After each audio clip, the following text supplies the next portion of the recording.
Disney Plus needs a ratings hit. Star Wars needs to be relevant again. Enter Tony Gilroy, the head of Andor Season 2. And with one single quote, he has managed to sink the boat that is Star Wars.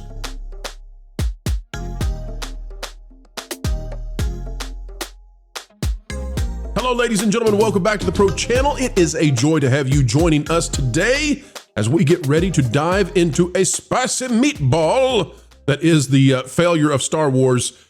Just when you think they can't accelerate that defeat any faster, they find the nitro they need to tank Star Wars in a galaxy far, far away, far, far beyond what we ever thought was even in the realm of possibility. Folks, as we get ready to dive in, consider clicking the like button. Panel of excellence, including Lorne, on the way. All right, here we go, folks. Take a look at this. It's out of THR, The Hollywood Reporter. And just know, we have finally made it to the point that Star Wars has dropped so low. Star Wars has dropped to such a bottom that we can't tell you on YouTube exactly what they said or what they're doing because it would get us in trouble. In other words, Star Wars has gone to such a poor position in what they're presenting to you and the children's out there that we can't describe it on YouTube. But we, being the thesaurus aficionados that we are, we're going to give it our best stab, okay? Here we go. Folks, pay attention to the Englishing I'm about to do. You see the words on the screen. If you're just listening in, semantic gymnastics are about to happen. Andor Creator, this is out of the Hollywood Reporter, it's by James Hibbard. Andor Creator explains that shocking scene. We, as a human race, we would assume, we are all the product of involuntary reproduction. Bash, did I get that right? Do you think that's the way to put it? I think it's the best we can hope for in this case, because we literally cannot say that name, and we can't even say the politically correct version of that name, to be honest with you. Right. By the way, welcome to our Raiders out there. Happy to have you guys joining us. So, Andor Creator is out there. You can't start a show better than this. You can't promote a Disney Plus show any better than this. These people, they're wonderful. They're the gift that keeps on giving. We are all the product of involuntary physicality and reproduction. Tony Gilroy on why that SA attempt against an undocumented fugitive in the show's season 2 premiere block was necessary to tell an accurate tale of revolution, even within the Star Wars universe. All right, let's see what he says. Disney Plus is acclaimed Andor has stretched the creative boundaries of Star Wars in countless ways, bringing a grown-up sensibility to a galaxy far, far away. Yet even by Andor standards, a scene from the second season is leaving fans shocked. An Imperial officer tries to violently, Vash, what am I going to come up with for this for the rest of the way? Violently defile. How's that? Yeah, that's pretty good. All right. An Imperial officer tries to violently defile a rebel fugitive, Bix Kalleen, who is hiding out in a farming settlement while Imperial troops are rounding up undocumented citizens.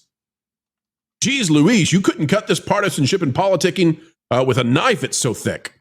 The sequence plays out over the course of the show's third episode, with the officer's flirtation with Bix turning increasingly persistent, and eventually culminating with a brutal life and death struggle. Bix eventually gets the upper hand and the officer is deleted. But Andor boldly leaves zero ambiguity as to what viewers just witnessed as Bix screams, "He tried to defile me." Star Wars is a franchise that has never in film form shown even consensual lovemaking. Hey, Austin, you hear that? There's none of that in Star Wars. Not so groovy, eh? During its first season, Andor pushed the envelope with scenes that suggested physical romance was about to take place or just had.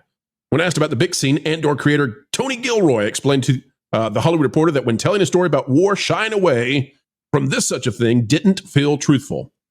Here's what he says. Now, folks, this is the big deal, okay? I know it's in the show. We could cover that. We're choosing not to cover that right now. We're covering the commentary that is absolutely sinking this show. He says, I get one shot to tell everything I know or can discover or that I've learned about revolution, about battles with as many incidents and as many colors as I can get in there without having the story tip over. I mean, let's be honest, man. The history of civilization, there's a huge arterial component of it that's involuntary reproduction. All of us who are here, we are all the product of involuntary reproduction. I mean, armies and power throughout history have committed involuntary reproduction. So to not touch on it in some way, it was just organic and felt right coming about as power trip for this guy. I was really trying to make a path for Bix that would ultimately lead to clarity, but a difficult path to get back to clarity. I'll read the last part of this. Gilroy says, no one has ever said anything about it, ever. But I mean, we have limits on what we can do. We are very aware of what we can do in that way and violence. Those limits are made very clear. And that's, of course, responding to what the question about whether Disney or not signed off on this. And he's saying right there, they basically did. So go ahead. Let's bring, as we get into this, let's bring Nolan Thunder also into the conversation. Nolan, welcome aboard, sir. Always an honor to be here, good sir. All right. Well, we'll start off with Lorne. Lorne, you're an expert on all things Star Wars. And, you know, there are those out there. Star Wars Theory is one. Michelle from Force of Light has been weighing in on this, saying that this has no place in Star Wars, that it's just, it goes too far for what Star Wars is meant to be, that George Lucas would not support it. There are those who are even saying this would actually offend Darth Vader in canon. Like not even he would do this. My thoughts on this is that whatever the controversy is in the show, the quote's actually worse, because I think that it's, I don't want to parse out whether it's true or not historically. I want to say that it's about as poorly worded in terms of generating lots of controversy as you could imagine. Lauren, your thoughts? Yeah, I definitely agree with you on the wording. I think this is a landmine that he stepped on that he didn't need to and shouldn't have. But I also have to say, I haven't seen the first episodes of Andor yet. They dropped last night. I haven't had an opportunity to see them. I know for a lot of people, this is going to be a bridge too far no matter what. My take on it is Andor is a grittier show. And so I do expect to see grittier stuff. And if I was going to be comparing it to Andor season 1, I don't know if you remember when they broke Bix during interrogation, but they discussed some really awful stuff there too. Now, again, that's just a discussion. It's not something physical, but it is something on the same level of atrocity. And I think that's what they're trying to get across for the Empire. Not justifying it. I'm just saying that I think that's what they're trying to do with the show.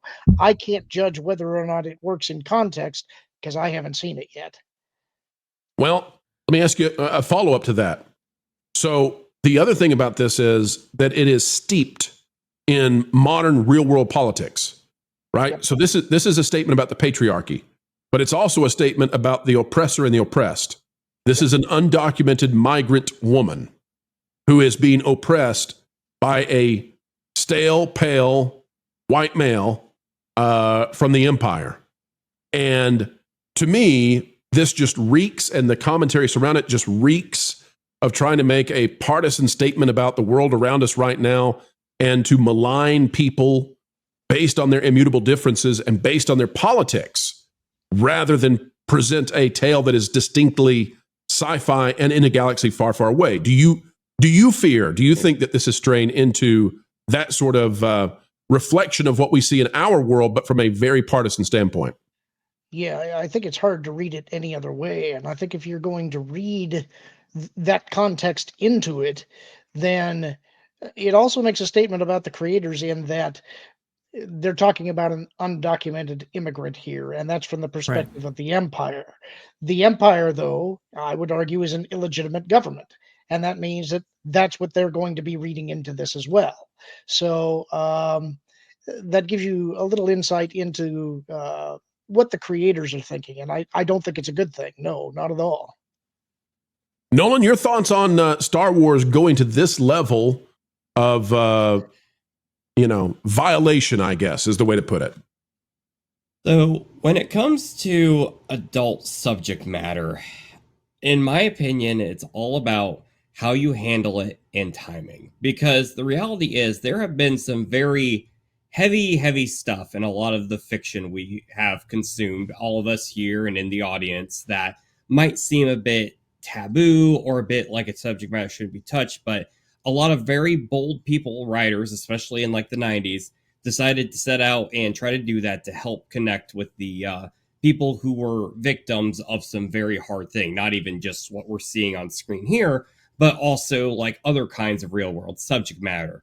The reality is, though, we are dealing with a studio that has made a legacy of incompetence these days. We don't trust these people to go into politics. We don't trust these people to educate children. We don't trust them to go into a subject matter that is still taken very seriously. Like, we all will joke about, like, you know, oh, someone died, murder, all that.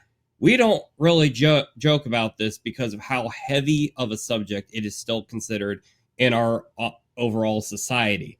And with Lucasfilm being already having a reputation of a bubble and an echo chamber, they're the last ones you want to see educate anyone about this or even provide any sort of context for their own show, because I'm sorry, you shouldn't be allowed to drive the Corvette if you can't even drive the sedan. So I don't think that they're really the best case for this, but much like Lauren, I haven't seen it, and maybe they threaded the needle on it. I don't want to judge without having seen the episode myself. Maybe they handle it in a very tasteful way, but I really doubt it because of everything I've seen prior. I wouldn't argue tasteful, but the reason that I am not necessarily commenting on it without having seen it is that one of the praises that I gave Andor season 1 was that it made the Empire a credible threat again. And that is something that I think it deserves praise for. I think that's what they're trying to show here again. But again, if you look at this is something that children are going to watch, this is probably not the place to do this. If you're looking at this as the gritty adult version that would be gate-kept in some way to just adults, then I will give them a little more leeway. But if they're not doing some type of authentication of the age of the user to watch it, probably not a good idea. That maybe they're doing it to generate media stories and get attention. But either way, I think that this does call into question Disney's thinking even more than they already have over the last several years. Well, let me show you how this is being interpreted, because this really matters. And Vash, we'll get your thoughts on this.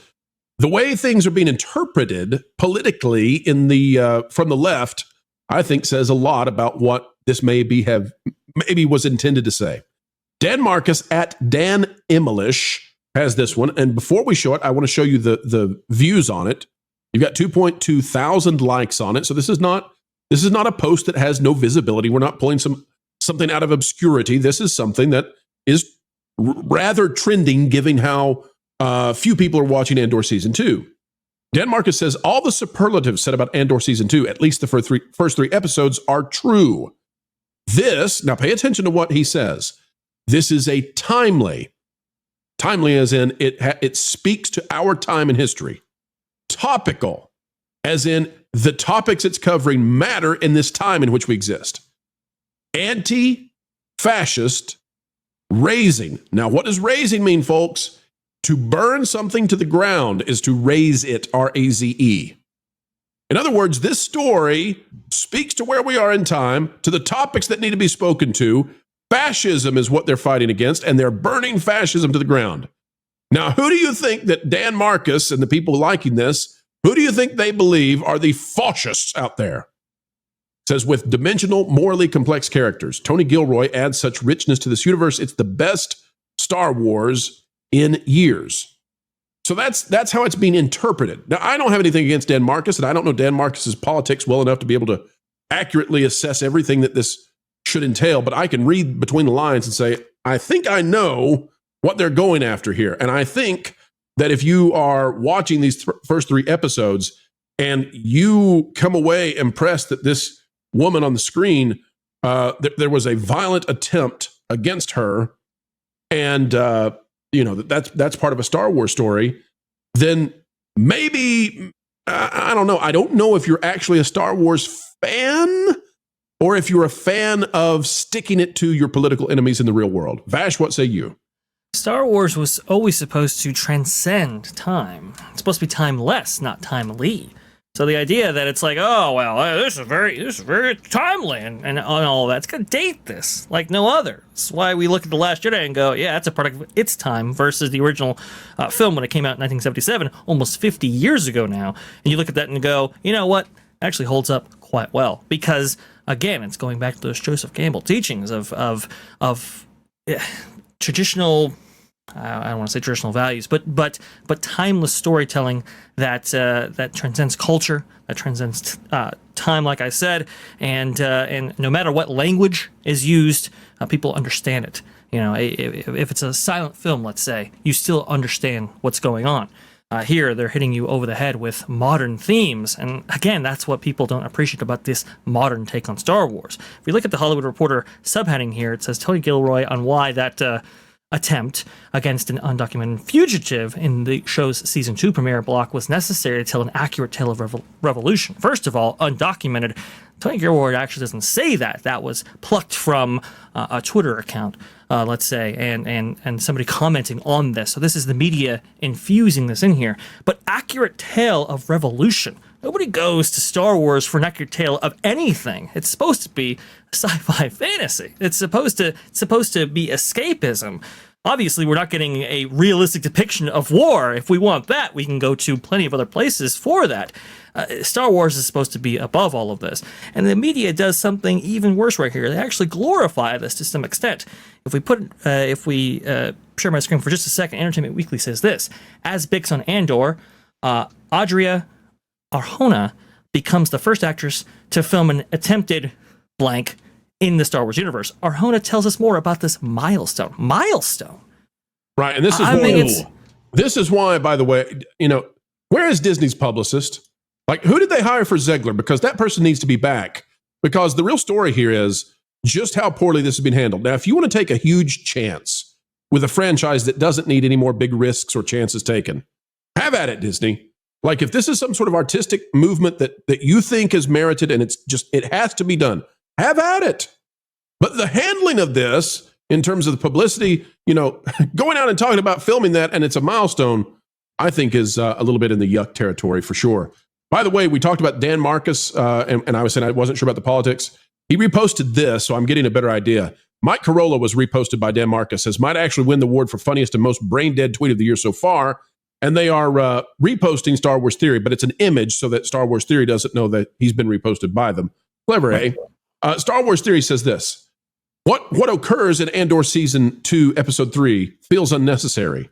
You can portray power dynamics and making the audience hate the Empire in other ways without taking it to such a disgusting place. Vader wouldn't tolerate that crap, nor does the Empire condone it. It has no place in Star Wars, period. Unnecessary. Now, I get the criticism that some have said, you know, well, Vader, you know, he deleted some younglings. That's pretty bad, eh? And so I get the criticism. Lauren, let me bring you back in, though. What are your thoughts on what Star Wars Theory is saying here? That this actually goes to a darker place than even the Empire maybe would want to be associated with. Yeah, I agree with that. And I think he's right on Vader's take on it, too. I guess I don't really have a whole lot more to say than that. Tell me why. Tell me why, though, because there are going to be people who say deleting the younglings, that's really bad. So why would there be a line drawn? Like, what is there in the lore that would suggest that the Empire isn't in favor of this sort of thing? Well, I mean, if you take it at its basest level, let's stipulate first that Anakin and Vader are on different sides of a coin. Anakin's chaotic, but he's not fully committed to the dark side yet. However, vestiges of that character still remain within Vader. That's what Luke calls back to in Return of the Jedi. But besides that, even if you're going to discount that and say that Vader is the darkest thing that's ever been, besides the Emperor, because of his killing of the younglings, as a practical matter, if you allow discipline to break down to that level, then you're not going to be able to control your troops. That's another issue. And the Empire is all about efficiency and control.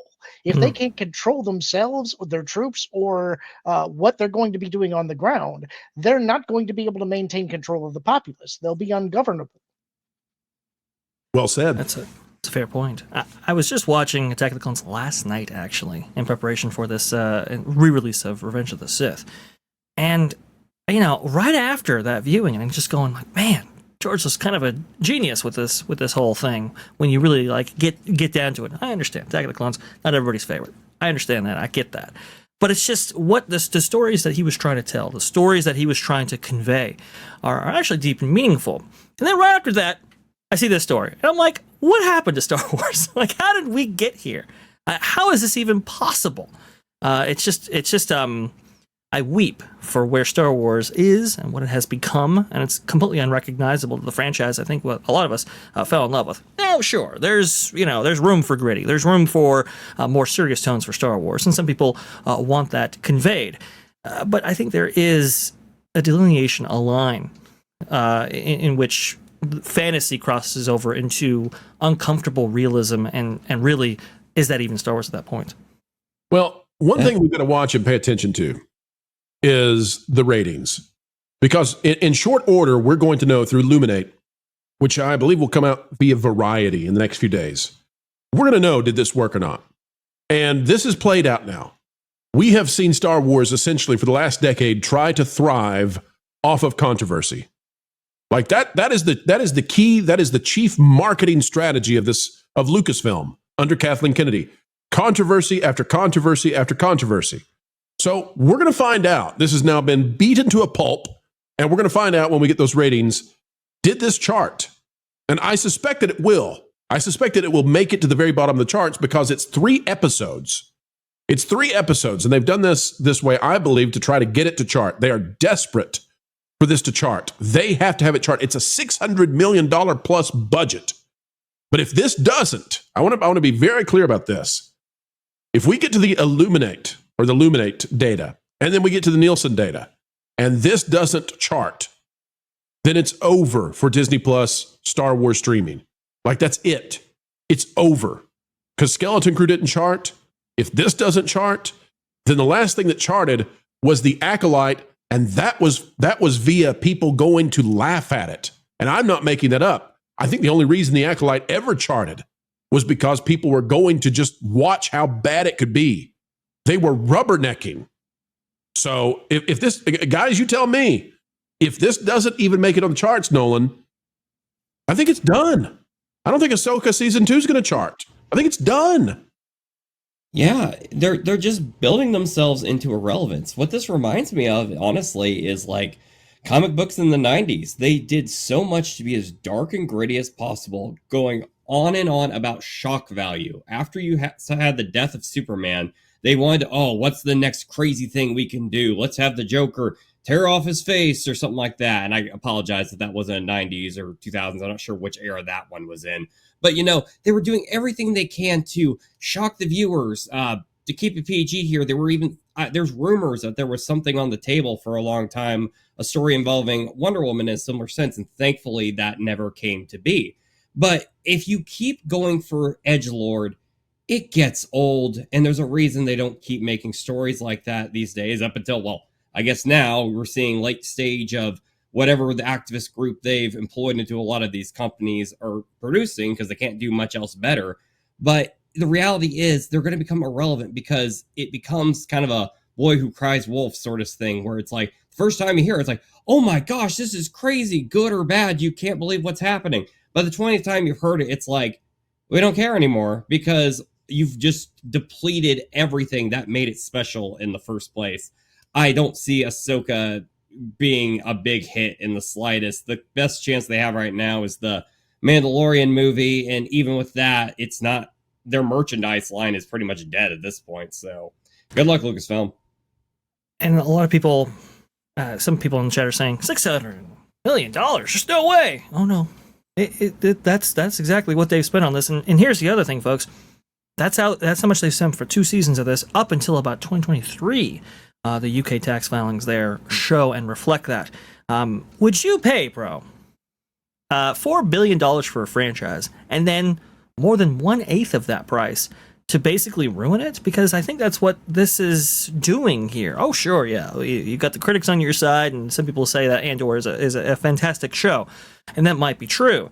But think about the damage you're doing when you're including scenes like this, or depictions like this, or when you have Tony Gilroy say what he said about all this.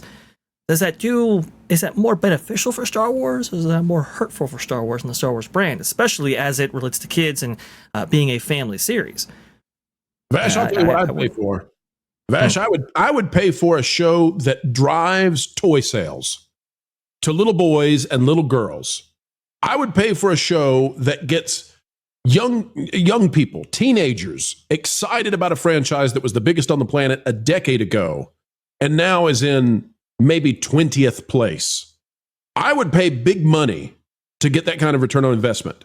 But instead of paying $600 million plus on this now $10 billion, $15 billion investment in Star Wars, instead of paying that money to sell toys and to get Happy Meals going and have kiddos excited for Star Wars again, they are trying to gain culture points by having a woman of color delete her aggressor in an involuntary love scene.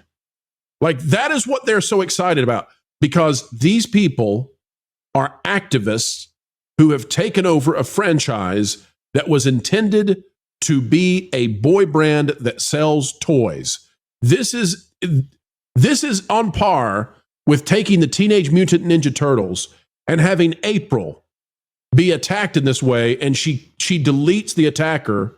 But also, April O'Neil is a migrant reporter from Mexico. Like, this is the level of absurdity. And if you wanted to do this in Star Wars, whatever. But it's the articles that are coming out now, and it's the claims that we are all the descendants of involuntary reproduction. That's where you're like, you people don't know what the goal is. You don't understand the mission here. The mission is save the product that you've destroyed. You don't have time for this. But apparently the viewers are going to take this as seriously as they did the Sonic Says Good Touch, Bad Touch PSA back in the 1990s. It comes off as silly as opposed to making a serious message because no one trusts these people. Well said. Well said. Lauren, I'll give you the final word on it. If you would weigh in on the things I've said, and feel free to disagree with me if I've misstepped anywhere. Well, I'm having difficulty with this because I'm dealing with some cognitive dissonance. You know, I have not seen it, and I am a fan of Andor season 1, and I think I understand what they're trying to do if you take the political side out of it. So I'm not willing to completely condemn it yet. However, I understand why everybody is, and I think the question that came to my mind is, as I was just sitting here thinking about it, is pretend for a minute that this was not Star Wars, that it was just a random movie that was put out by Touchstone Pictures, which was the adult brand or the more mature brand or the more mature studio that Disney used to release more adult themed content that didn't have the Disney name on it. Would that change your way of looking at it or not? That is a great question. Panel, what say you on that one? Now, I'm not saying that that's the case here, and I'm not trying to justify it, but the cognitive dissonance that I'm dealing with is that I know what Star Wars is, but I'm also a fan of things like Game of Thrones and Dexter and shows that have more adult themes. And this, I think, is targeted towards that audience, but it's on the Disney Plus app. Let me try this on you, Lauren. Lauren, see if this fits. If Star Wars was a robust franchise right now and the kids' content was working, then I think you can have a more mature version that's playing at the same time, that's Game of Thrones-esque, right? But I think the fact that they have wilted the ability to merchandise this with kiddos, the fact that they've destroyed the family content side of this, the general audience side of it, this now feels to me to be an endeavor that is misguided, because it's like, you guys have to save this franchise. It's maybe beyond hope. Maybe it's beyond life support. Bro, if I could make a point to what you with what you're saying there, you guys remember how in like the 1990s, how all the video game companies basically had to get together to create a rating system, which would later become the ESRB, because they're under threat, from the government and stuff like, hey, we need to know what kids are playing. Are they playing stuff that's appropriate for their ages? It shows the lack of transparency the Walt Disney Company has when it comes to they've completely failed at this, because we just had, for example, Skeleton Crew, which we did the watch parties with, where people were a little confused, like, is this a kid show? Is this an adult show? It just kind of came up out of nowhere. Meanwhile, Andor, which is so culturally irrelevant, people really don't know what to make of it. A lot of people didn't see the first season, as we saw by the numbers. Now this springs out of nowhere, and it's like, okay, is this something I put my 10-year-old in front of? I don't know, because there wasn't like a big bunch of plaster labels over it. And then when you're a 18-year-old or a 17-year-old one day, and you're old enough and you see all those warnings, you're feeling like the coolest kid in town because you get to watch the show now. You just need transparency here, and Disney does absolutely nothing for that unless it's something that offends them. That's the thing too, Nolan. You have expectation, right? If you go into, I don't know, a Mario game, you have a certain expectation. You go into a GTA game, that's a completely different expectation, right? And just like Lauren was saying right there with the different brands and release venues for the Walt Disney Company, if you have something that's Disney on there, it's a different expectation than Miramax or Touchstone, for example, right? And in this way, Star Wars is a brand, it's a franchise, and there's a certain level of expectation. And muddling this or muddying this in the way that they have, and having these very adult themes featured in the show, like you said, Nolan, without any expectation or advance warning or set up for this. I understand that Andor is a much grittier show and it's a much more serious show. I get that, but there's a certain expectation when it comes to the Star Wars franchise, the Star Wars brand. I think that's why people are reacting to this the way they are, because this is far and away from those expectations as made by George Lucas and others. Well, folks, that's where we'll leave it for now. You tell us what you think about it, though. We'd love to hear from you, and just be careful about what you say. We had to do a clarification in terms of communication. Make sure to use the term SA, because when you say the things we can't say online, it's no good in the chat either. So be careful there, eh? You know, it's always sad when one of these video ends, and yet it is the beginning of the wait for the next one to land. 4 times a day right here on the Pro Channel. And by the way, there's plenty more on our partner channels, That Part Place, That Pod Place, That Game Place, and go check out the original music we have on stations like Vacation Radio. We'd love to have you, love to entertain you. At least we'll do a better job than some of the current entertainment companies. Folks, like, share, subscribe, and you know what? Drop a comment right on down below. Share this out anywhere you go on social media. And until the next time, we have the honor, the pleasure of getting to spend time with you when you choose to invite us into your day to add the value that we hope to bring your way. We ask that you keep learning, keep growing, and as always, keep having fun. Hey, Floral, guess what? You put a fork in Pro's microwave again. No, that was yesterday. I don't know that what. Oh, I've decided to give up on torturing Jonas. What? Why? In the same way the cat sleeps like 20 hours a day, that was like your purpose. I know, but I've decided there's bigger fish to fry. Okay. Like Lorne. I mean, think about it. Everybody loves him. He's a fan favorite, and frankly, he has almost no weaknesses I can find. Except that he's really smart. So, you want to annoy the one panelist without a single flaw, because he's smart. Yeah, like that winged statue at that fancy Paris museum thingy. I want to break the one thing that everyone loves most. Right. So, kind of like the opposite of Rachel Zegler. Yeah, exactly. And I get to see her all the time at family reunions anyway. You get to see Rachel Zegler? Yeah. She's a total troll. Lives under a bridge, harasses billy goats, the whole 9 yards. It all makes sense now. Speaking of which, maybe she'll get me... Okay, I'm gonna call her on my... I'm gonna call her and see if she'll be in the next Indiana Jones. She should be the next Indiana Jones. That'll totally destroy Lord. He loves Indiana Jones. Oh, that's cruel.